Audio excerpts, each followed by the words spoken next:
triste porque creo que nos hemos equivocado en todo. Seguramente el primero yo, ¿no? Nos hemos equivocado en todo, en cómo encararlo, en cómo competirlo, ¿no? Al final hoy no se trataba de jugar, se trataba más de competir. Y el equipo no ha terminado de competir, el equipo no ha terminado de agarrarse a ese partido. Es verdad que la primera parte estuvimos ahí, los duelos, éramos capaces de ganarlo, pero en la segunda parte el rival se fue metiendo a base de balones, de buscar nuestra espalda, de esos balones directos, ese juego directo. Fueron metiéndose en nuestro campo y al final pues llega ese gol. Cuando estás en tu campo y defendiendo tan cerca de tu portería, siempre llega esa ocasión de gol que el rival aprovechó, como así fue, ¿no?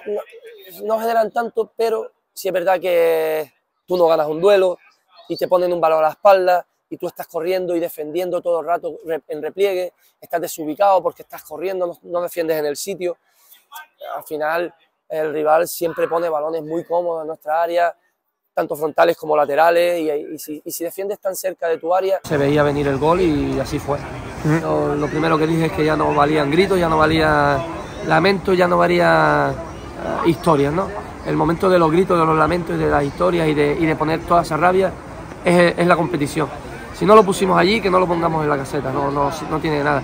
Aquí tenemos que levantar la cabeza, pasar páginas, tratar de centrarnos, de aislarnos de todo lo que pase fuera, que esta semana entiendo que va a ser dura, porque nos lo merecemos además, que sea dura y que la gente nos lo recrimine y que el aficionado nos lo recrimine, porque al final un día más nos hemos dado la cara. Irá bien si somos capaces de ganarle al Manresa, entonces irá bien, entonces nos iremos con sensaciones buenas y nos iremos pensando que podemos competir.